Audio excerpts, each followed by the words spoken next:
Atahualpa era el hombre más poderoso del continente americano. Controlaba un imperio de 5.000 kilómetros de largo, millones de súbditos, ejércitos que habían aplastado todo lo que se les puso enfrente. Y un día de noviembre de 1532, lo capturaron 168 españoles. Un suceso que marcaría para siempre la historia de América Latina. Atahualpa llegó a Cajamarca en andas de oro, rodeado de miles de guerreros, sin la menor idea de lo que iba a pasar. Los españoles lo estaban esperando escondidos. En minutos, todo colapsó. Pero para entender ese momento, hay que retroceder mucho más. Porque la historia de Atahualpa no empieza en Cajamarca. Empieza décadas antes, en los palacios de Cusco, en las guerras de expansión del norte, en una dinámica de sucesión imperial que el Tahuantinsuyo nunca resolvió bien y que acabó costándole todo. El Tahuantinsuyo era la mayor civilización que había existido en el continente. 4 suyos, 4 regiones que se extendían desde el sur de Colombia hasta el norte de Argentina, desde la costa del Pacífico hasta los bordes de la selva amazónica. Todo controlado desde Cusco, la capital, el ombligo del mundo según los propios incas. La palabra Tahuantinsuyo significa precisamente eso, las 4 partes del mundo. No era humildad, era una declaración geopolítica. El Zapa Inca, el gobernante supremo, era considerado hijo del sol, no metafóricamente, literalmente. Era la divinidad hecha carne, el intermediario entre el mundo humano y el cosmos. Su autoridad no necesitaba justificación política, porque su legitimidad era sagrada. Y eso funcionó durante siglos, mientras hubo un Zapa Inca claro, incuestionable, designado sin ambigüedad. El problema crónico del Tahuantinsuyo era la sucesión. Los incas practicaban la poligamia. El Zapa Inca tenía una esposa principal, la Colla, generalmente su hermana, cuyo hijo heredaba el trono. Pero también tenía decenas, a veces centenares, de esposas secundarias, cuyos hijos eran también príncipes, también candidatos, también ambiciosos. La historia del Tahuantinsuyo está salpicada de guerras civiles en los momentos de transición entre reinados. Atahualpa no fue la primera crisis de sucesión, fue la última. Antes de llegar a él, hay que hablar de su padre, porque sin Huayna Cápac no se entiende nada de lo que vino después. Huayna Cápac tomó el poder a finales del siglo XV y lo amplió de una manera que ningún inca anterior había conseguido. Empujó las fronteras del imperio hacia el norte, hacia los territorios que hoy son Ecuador y el sur de Colombia, conquistando pueblos que resistieron con una ferocidad que las fuentes incas mismas reconocen. Los cañaris, los quitus, los caranquis, todos cayeron, pero no sin pelear. La conquista del norte fue la gran obra de Huayna Cápac y también fue su gran error estratégico, aunque él no lo sabía. Al establecer su base de operaciones en Quito, al pasar décadas en el norte alejado de Cusco, creó una fractura geográfica y cultural en el corazón del empire. Tuvo hijos en el sur, criados en la tradición de Cusco, y tuvo hijos en el norte, criados en la cultura de las regiones recién conquistadas, con el respaldo de los generales que habían hecho esas guerras. 2 mundos dentro del mismo estado. Atahualpa era del norte. Su madre era probablemente una mujer de la élite quiteña, aunque esto sigue siendo debatido por los historiadores. Creció en Quito, cerca de su padre durante las campañas del norte. Conoció la guerra desde joven, participó en las expediciones militares, ganó el respeto de los hombres que mandaban los ejércitos más experimentados del Tahuantinsuyo. Huáscar era del sur, criado en Cusco, respaldado por la nobleza tradicional, hijo de la Colla. el candidato obvio según las reglas formales de sucesión. Era el heredero legítimo en términos del protocolo inca.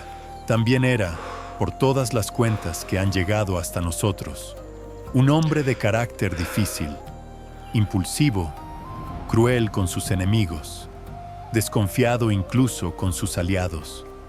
Eso no lo condena, porque el poder absoluto raramente produce personas equilibradas, pero explica parte de lo que vino después.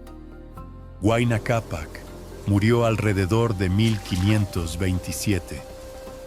La fecha exacta se discute porque las crónicas coloniales no son siempre precisas, pero la causa probable ya no. Murió de una enfermedad que llegó del norte, que se propagó por las redes comerciales del Tahuantinsuyo antes de que ningún español pusiera pie en tierra firme del continente. Las epidemias europeas, principalmente viruela, viajaron más rápido que los propios europeos. Calculad lo que eso significa. La civilización inca empezó a morir de enfermedades europeas antes de ver a un solo europeo. Con Huayna Cápac murió también, según algunas fuentes, su heredero designado, Ninan Cuyochi. Lo que quedó fue un vacío en la cima del state. Dos candidatos principales, dos bases de poder y ningún mecanismo institucional para resolver el conflicto de manera pacífica. La guerra entre Atahualpa y Huáscar no fue inmediata. Durante un tiempo hubo negociaciones, reconocimientos mutuos parciales, un intento de dividir el empire que ninguno de los dos consideró satisfactorio. La tensión creció. Los incidentes diplomáticos se multiplicaron y en algún momento, entre 1529 y 1530, la situación se convirtió en guerra abierta. Los dos ejércitos que se enfrentaron eran muy diferentes. El de Huáscar era el ejército tradicional del Tahuantinsuyo, numeroso, disciplinado, pero comandado por generales de la élite cusqueña que llevaban años sin combate real. El de Atahualpa tenía algo que Huáscar no podía igualar: Quisquis y Chalcuchimac.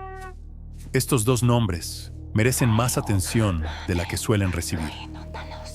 Quisquis y Chalcuchimac eran los mejores generales que había producido el Tahuantinsuyo en su historia.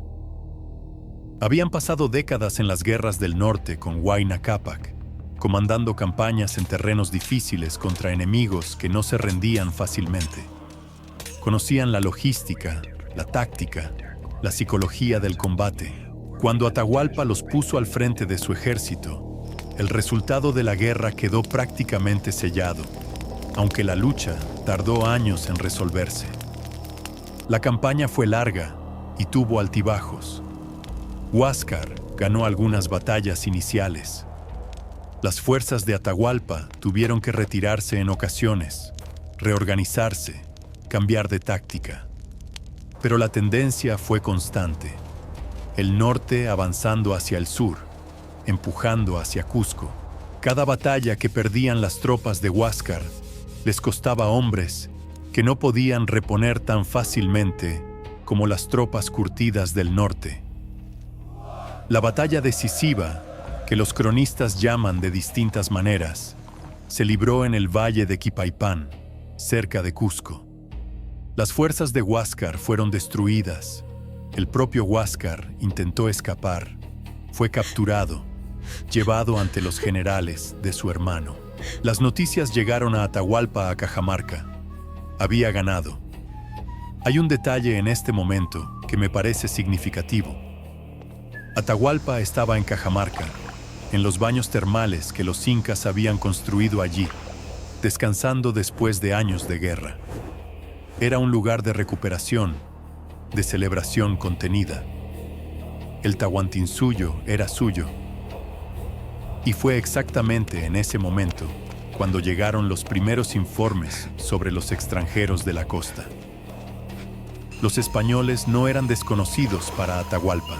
Había enviado espías, tenía informes, sabía que eran pocos, que venían del mar que montaban animales extraños y portaban armas que hacían ruido y fuego.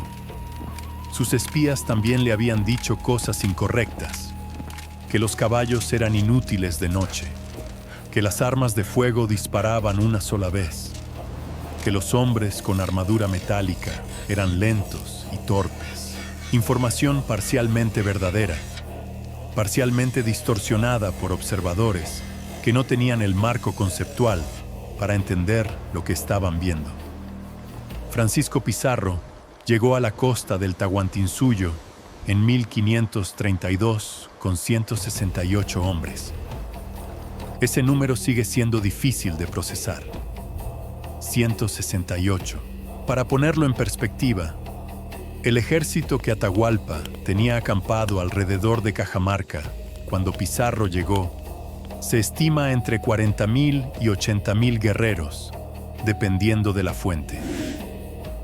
La diferencia numérica era tan brutal que hace incomprensible lo que ocurrió, a menos que entiendas los factores que los libros de texto simplifican demasiado. Pizarro no era noble, no tenía educación formal. Era un hombre de Trujillo, Extremadura, de origen humilde, que había llegado a América buscando lo que buscaban todos los que cruzaban el Atlántico: dinero y ascenso social. Había pasado años en Panamá oyendo rumores de un reino al sur con una riqueza incalculable. 2 expediciones anteriores habían fracasado, una por falta de recursos, otra por las resistencias que encontraron en la costa. La tercera expedición la financió él mismo, con los contactos que había construido y el permiso de la corona que tardó años en conseguir. Era un hombre de una determinación que roza lo patológico. Sus propios contemporáneos lo describían como duro, callado, desconfiado. No era carismático en el sentido convencional, era de los que no se rendían, lo cual, en las circunstancias de la conquista americana, era quizás la única cualidad que verdaderamente importaba. Cuando Pizarro se movió hacia el interior desde la costa, los mensajeros de Atahualpa lo seguían. El Zapa Inca recibía informes regularmente, y fue Atahualpa quien tomó la iniciativa de invitar a los españoles a Cajamarca para recibirlos. Hay historiadores que interpretan esto como un error de soberbia, como la arrogancia del poder absoluto. Otros lo ven como una decisión estratégica. Mejor recibirlos en terreno controlado, estudiarlos de cerca, evaluar si eran una amenaza real o una curiosidad manejable. Creo que la segunda interpretación es más justa. Atahualpa no fue estúpido en esa decisión, fue razonable dentro de su marco de referencia, y ese marco de referencia era profundamente inadecuado para la situación. El 16 de noviembre de 1532, Atahualpa salió de su campamento con un cortejo que las crónicas describen con un detalle que tiene algo de cinematográfico. Primero venían los barredores, hombres cuya función era limpiar el camino por donde pasaría el Zapa Inca. Luego los nobles con sus mejores vestidos. Luego los guerreros armados. Luego las andas de oro y plata, donde iba Atahualpa, llevado por portadores especializados, rodeado de señores con grandes plumas de colores. Era la demostración del poder inca en su máxima expresión. Era, sin que él lo supiera, un desfile hacia la trampa. Pizarro había dividido a sus hombres en varios grupos escondidos en los edificios que rodeaban la plaza central de Cajamarca.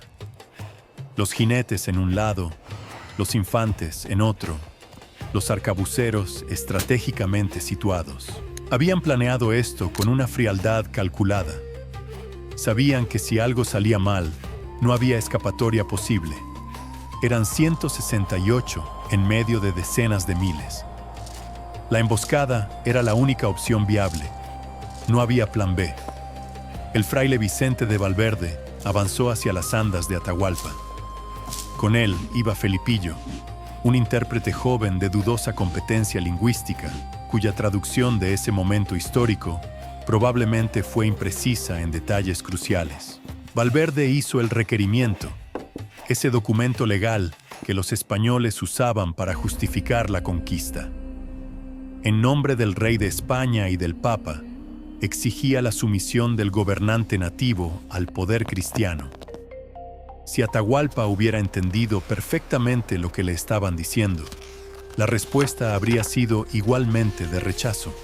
Nadie le pide al Hijo del Sol que se arrodille ante un rey lejano que nunca ha oído nombrar. Pero la traducción fue deficiente y la escena resultó confusa incluso para los propios españoles, que la presenciaron y la describieron de maneras contradictorias. Lo que sí está documentado es el momento en que Valverde le ofreció la Biblia a Atahualpa. El Sapa Inca la tomó, la observó, se la acercó al oído, como quien escucha un objeto que debería hablar. No oyó nada. La tiró al suelo. Valverde retrocedió gritando que los paganos atacaban, que la fe cristiana era ultrajada, que los españoles debían actuar. Pizarro dio la señal. Los arcabuces dispararon primero. En un espacio cerrado como la plaza de Cajamarca, el ruido era aterrador, el humo cegador. Los caballos cargaron desde los flancos. Los infantes cortaron desde el frente. Los guerreros incas que rodeaban las andas de Atahualpa intentaron protegerlo con sus cuerpos, literalmente. Las crónicas dicen que cuando los portadores de las andas caían heridos, otros se adelantaban a sostenerlas para que Atahualpa no tocara el suelo. Murieron así, uno tras otro, sujetando el peso de las andas, mientras las espadas españolas los atravesaban. Finalmente, las andas cayeron. Pizarro en persona se abalanzó sobre Atahualpa antes de que llegara al suelo. Hay una herida en la mano de Pizarro de ese momento, que según las crónicas, fue provocada por uno de sus propios hombres en el caos de la captura, porque nadie quería ser el que matara accidentalmente al prisionero más valioso del continente. La batalla, si se puede llamar batalla, duró menos de 2 horas. Los guerreros incas que estaban fuera de la plaza huyeron cuando los mensajeros les llevaron la noticia de la captura del Sapa Inca. Sin su cabeza, el cuerpo no sabía qué hacer. Era la consecuencia lógica de un sistema de poder absolutamente centralizado. Esa noche, Pizarro cenó con Atahualpa. Las crónicas registran esa cena con una extrañeza que sigue siendo llamativa. Pizarro, que no tenía educación formal, cenó con el gobernante del mayor empire del continente, con intérpretes en medio, en una situación tan absurda que ninguno de los dos podría haberla imaginado una semana antes. Atahualpa comió con su dignidad intacta. Según las fuentes, no mostró derrumbe emocional. Observó, preguntó, evaluó. Estaba procesando la situación con una calma que a los españoles les resultó inquietante. En los días siguientes, Atahualpa estudió a sus captores con una atención que dice mucho sobre qué tipo de persona era. Observó el ajedrez, aprendió a jugarlo. Los españoles que lo registran parecen genuinamente sorprendidos de la velocidad con que lo dominó. Aprendió a leer, escribiendo palabras en el dorso de su mano y preguntando a los soldados si las habían copiado correctamente. Era una habilidad completamente ajena a su civilización, que usaba el quipu, un sistema de cuerdas y nudos para registrar información, y que no tenía escritura fonética. La aprendió en semanas, y en ese proceso de observación llegó a la oferta del rescate. La habitación que señaló tenía aproximadamente 7 metros de largo por 5 de ancho. Extendió el brazo y marcó la altura. Unos 2,5 metros. La llenaría de oro hasta esa línea, y además 2 cuartos más pequeños de plata. Pizarro firmó el acuerdo. No era un hombre que rechazara el oro. Lo que siguió fue logísticamente extraordinario. Atahualpa, desde su cautiverio, Envió órdenes a todo el Tahuantinsuyo.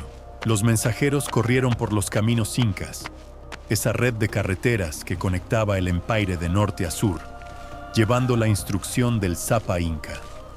El oro debía llegar a Cajamarca. Templos fueron desvalijados. El Coricancha, el templo del sol en Cusco, fue despojado de sus revestimientos de oro. Estatuas, vasijas, adornos de siglos, piezas de una sofisticación artística que los orfebres europeos de la época no habrían podido reproducir, todo convergió hacia Cajamarca. Los españoles fundieron todo. Eso es importante entenderlo. No guardaron las piezas, las fundieron. Convirtieron en lingotes anónimos objetos que representaban siglos de tradición cultural y artística. El inventario que hicieron antes de fundir, que se conserva parcialmente, da una idea de lo que se destruyó. Había figuras de llamas de tamaño real, mazorcas de maíz con hojas de plata y granos de oro, fuentes, cántaros, representaciones de animales, todo en el horno. El total estimado en términos modernos ronda cifras astronómicas, aunque las conversiones son siempre aproximadas. Lo que está claro es que fue el mayor rescate individual en la historia de la humanidad. Cada uno de los 168 hombres de Pizarro recibió una cantidad de metal precioso, equivalente a varias décadas de salario de un trabajador europeo de la época. Y Pizarro no soltó a Atahualpa.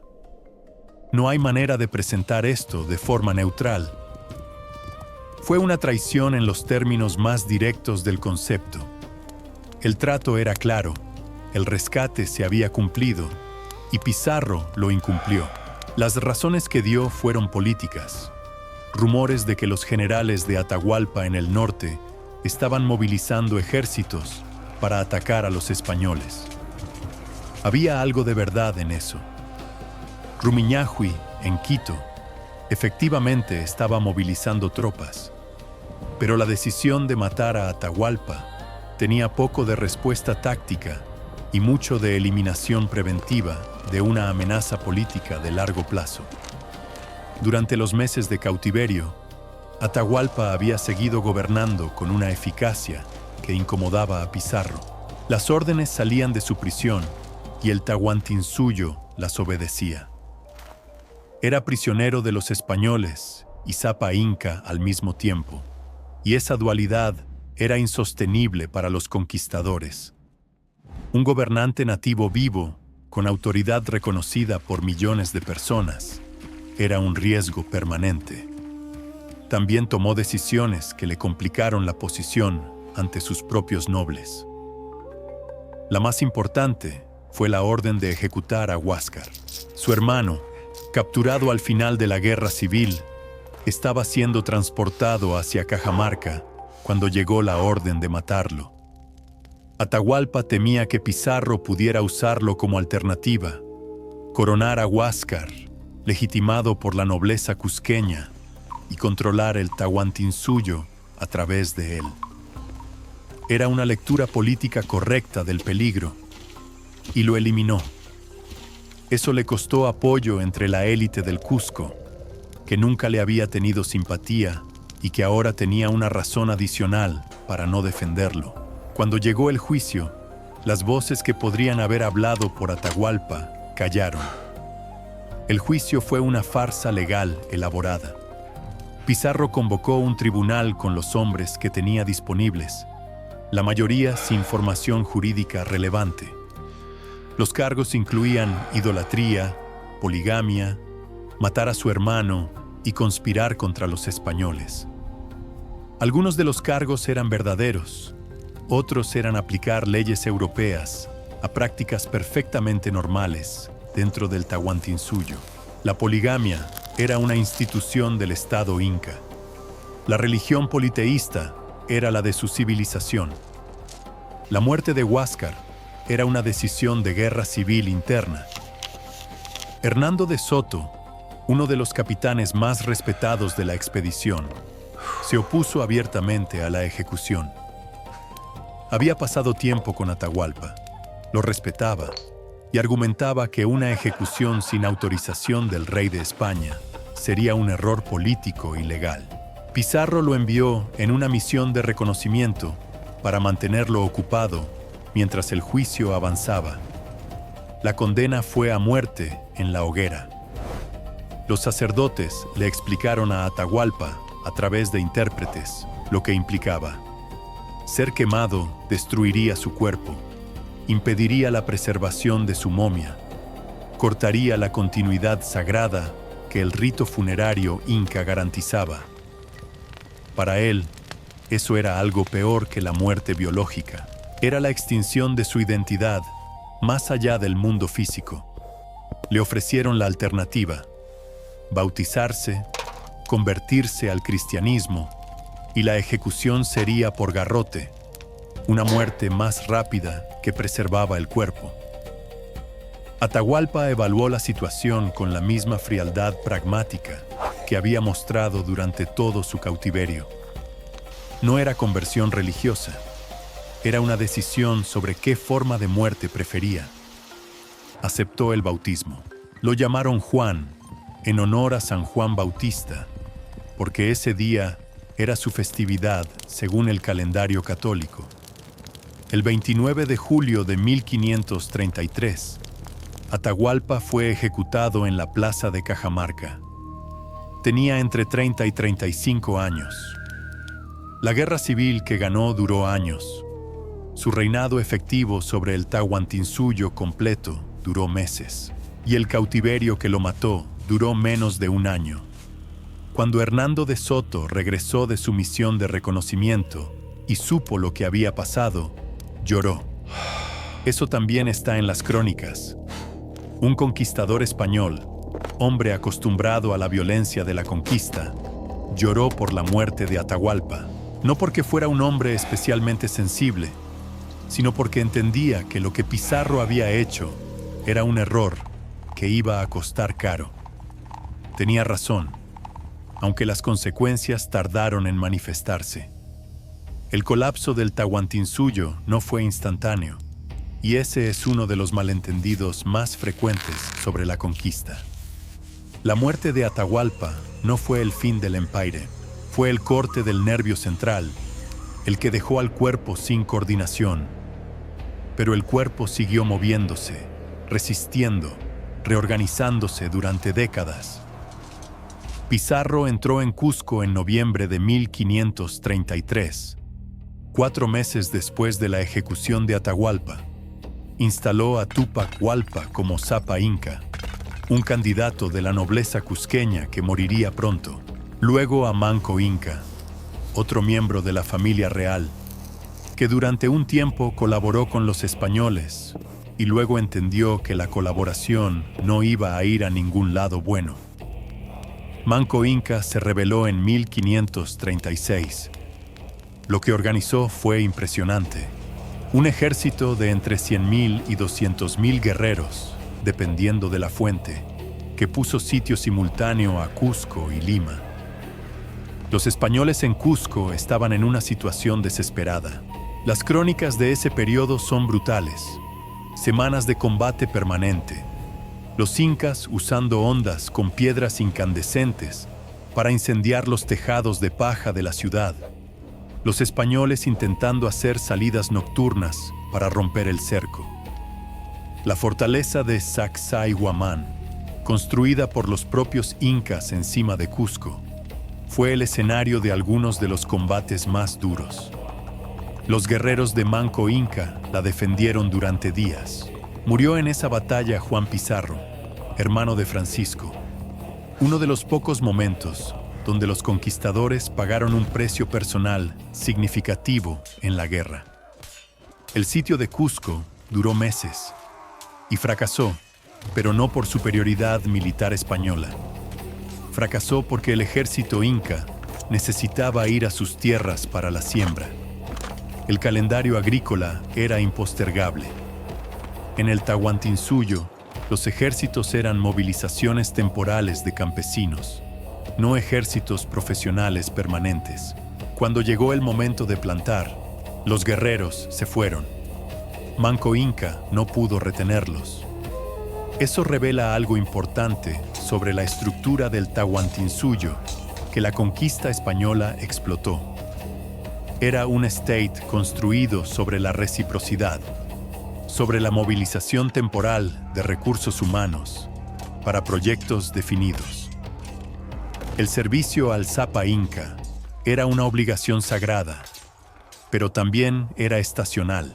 Ese sistema, que funcionó perfectamente para la expansión y el gobierno del Empire, era inadecuado para una guerra de resistencia indefinida contra un enemigo que no necesitaba plantar. Manco Inca se retiró a Vilcabamba, en las montañas selváticas al noroeste de Cusco, donde estableció lo que los historiadores llaman el estado neo-inca de Vilcabamba, un empire en miniatura que resistió durante 40 años más. 40 años, 4 décadas de resistencia en la selva, gobernando lo que quedaba del Tahuantinsuyo, mientras los españoles consolidaban el virreinato del Perú. Manco Inca murió asesinado en 1544, apuñalado por conquistadores españoles, a los que había dado refugio después de que perdieran en las guerras civiles entre Pizarro y Almagro.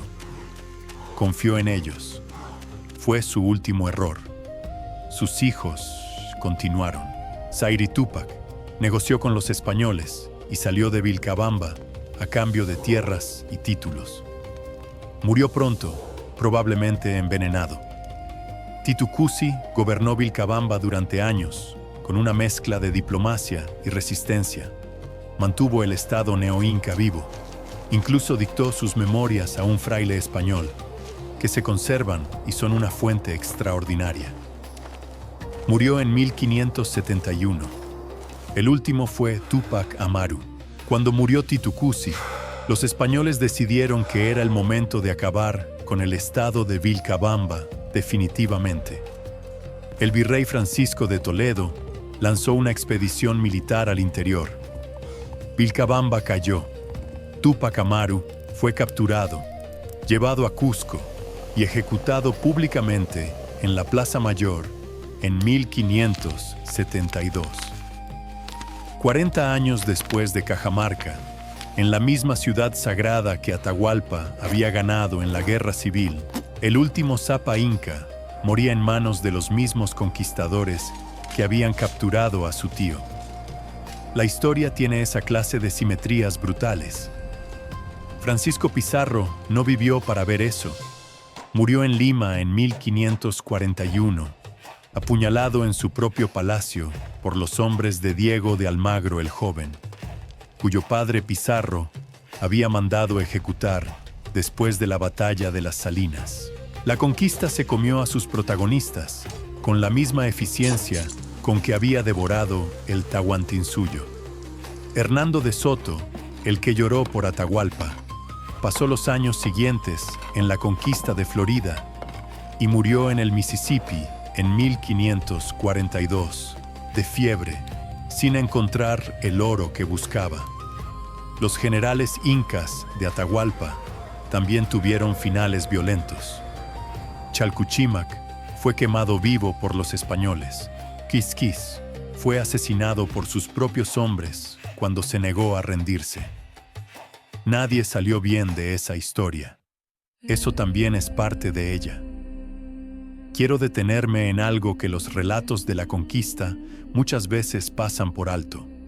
Lo que el Tahuantinsuyo era en términos materiales y organizativos, porque la narrativa del atraso nativo frente a la superioridad europea ha persistido de formas que no resisten el examen honesto de la evidencia. El sistema de caminos del Tahuantinsuyo, el Chapacñán, tenía más de 30.000 kilómetros de longitud. Para ponerlo en perspectiva, la red de calzadas romanas en su momento de máxima extensión tenía aproximadamente 85.000 kilómetros, pero el Imperio Romano tardó siglos en construirlas sobre un territorio de superficie comparable. El Chapacñán cruzaba montañas de 5.000 metros, selvas tropicales, desiertos costeros y altiplanos helados, con un sistema de puentes colgantes, postas de descanso y almacenes que permitía mover información y bienes por todo el Empire en días.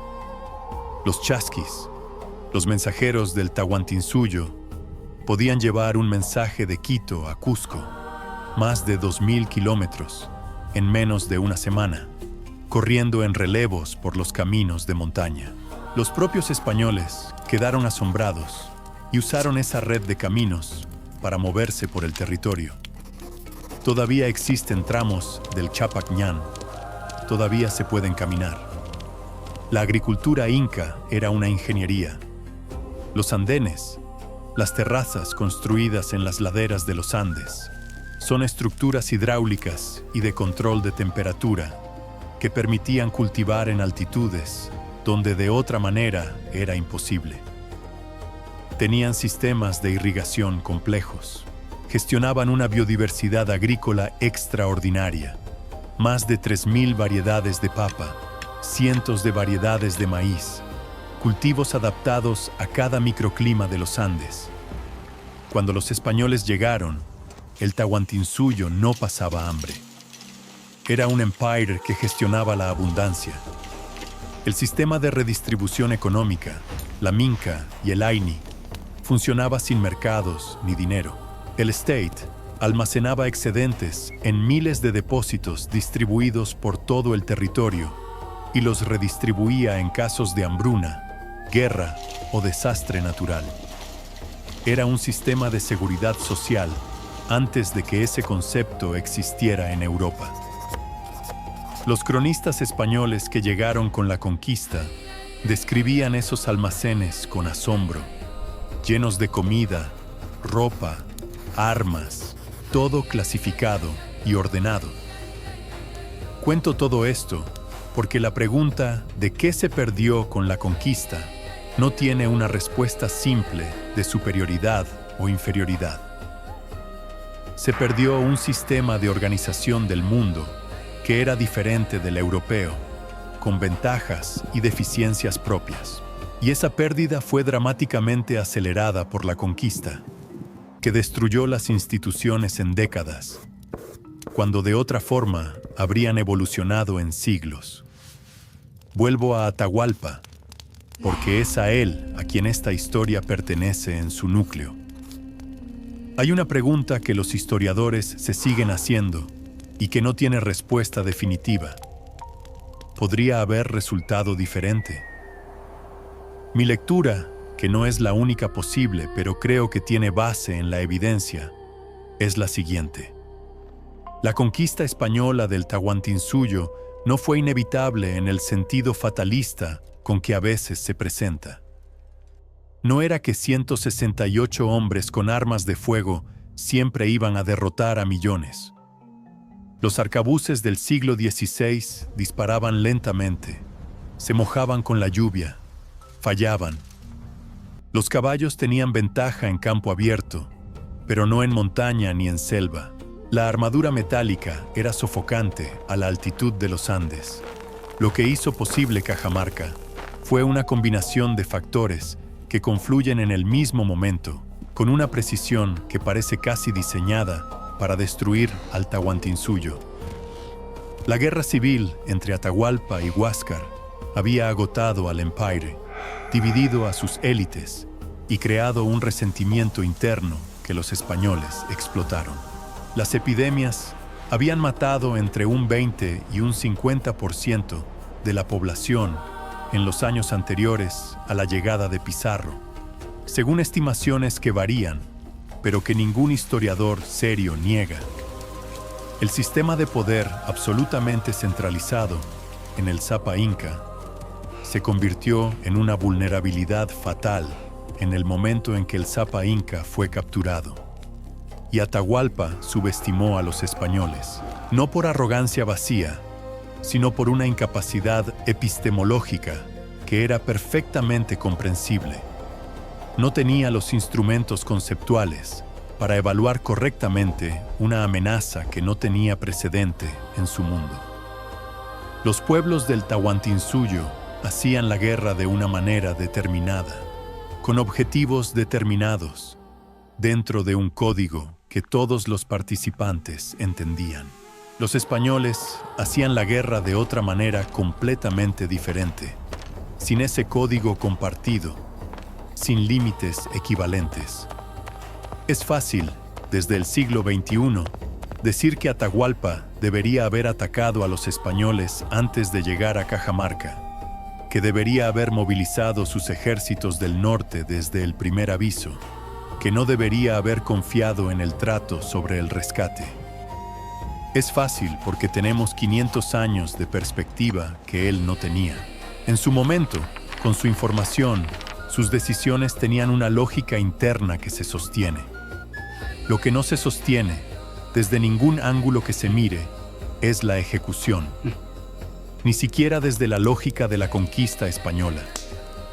El rey Carlos I lo expresó con claridad cuando supo la noticia. La muerte de Atahualpa fue un error. No por compasión, sino por cálculo político. Matar al gobernante legítimo después de cobrar su rescate destruyó cualquier posibilidad de una dominación colonial ordenada. Obligó a los españoles a construir su control sobre la pura violencia durante generaciones. La epidemia de la conquista, que mezcló la viruela con el derrumbe institucional y la explotación de la mita colonial, mató a una proporción de la población andina que los historiadores todavía debaten, pero que probablemente se ubica entre un 60 y un 90% en el siglo posterior a la llegada de Pizarro. No es un número abstracto, es el colapso demográfico más severo documentado en la historia humana. Y sin embargo, el Tahuantinsuyo no desapareció completamente. Esa es la parte que me parece importante no perder de vista. El quechua, la lengua del Tahuantinsuyo, la hablaban unos 8 millones de personas en el momento de la conquista. Hoy la hablan entre 8 y 10 millones. Sobrevivió. Los muros incas de Cusco, la parte baja de los edificios que los españoles construyeron encima de las estructuras incas, resistieron terremotos que derrumbaron las partes coloniales. Los cronistas del siglo XVII ya lo notaban con una mezcla de admiración e incomodidad. La piedra inca era mejor que la piedra española. El sistema del Ayllu, la unidad comunitaria básica del Tahuantinsuyo, sobrevivió bajo la superficie de la colonia y sigue siendo reconocible en las comunidades andinas actuales, no como reliquia folclórica, como forma real de organización social y económica que la colonización no consiguió extinguir. Y quedó la historia de Atahualpa, que sigue siendo incómoda exactamente porque no cabe en los moldes simples. No es el relato del heroísmo puro ni de la derrota inevitable. Es la historia de un hombre que llegó al poder absoluto por la vía más dura posible, que gobernó con inteligencia y crueldad en proporciones que su época no consideraba contradictorias, y que encontró al final una circunstancia para la que ninguna inteligencia individual podría haber estado preparada. Su última noche en Cajamarca, el 28 de julio de 1533, los nobles y servidores que habían permanecido con él durante el cautiverio se quedaron a su lado. Según las crónicas, algunos pidieron morir con él. Las mujeres que lo habían servido lloraron durante horas. Era la práctica inca con los grandes gobernantes. Los que elegían acompañarlo en la muerte lo hacían voluntariamente, como acto de devoción y de garantía de que seguirían sirviéndole en el otro mundo. A la mañana siguiente lo bautizaron, lo ejecutaron y velaron su cuerpo esa noche en la iglesia de Cajamarca. El Tahuantinsuyo, en teoría, seguía existiendo. Habría otro Zapa Inca, y luego otro, y luego décadas de resistencia desde Vilcabamba. Pero algo esencial se había roto. El sistema que durante siglos había funcionado sobre la sacralidad del gobernante, sobre la idea de que el mundo tenía un orden porque el Hijo del Sol estaba en su lugar. Ese sistema no sobrevivió a la imagen del Hijo del Sol estrangulado en una plaza por 168 extranjeros. Eso es lo que se perdió en Cajamarca. No solo un hombre, una forma de entender qué era el mundo y qué lugar ocupaba el ser humano dentro de él. Y eso no hay rescate posible que lo pague. Espero que te hayas disfrutado de este documental sobre el último Inca. Nos vemos en el siguiente.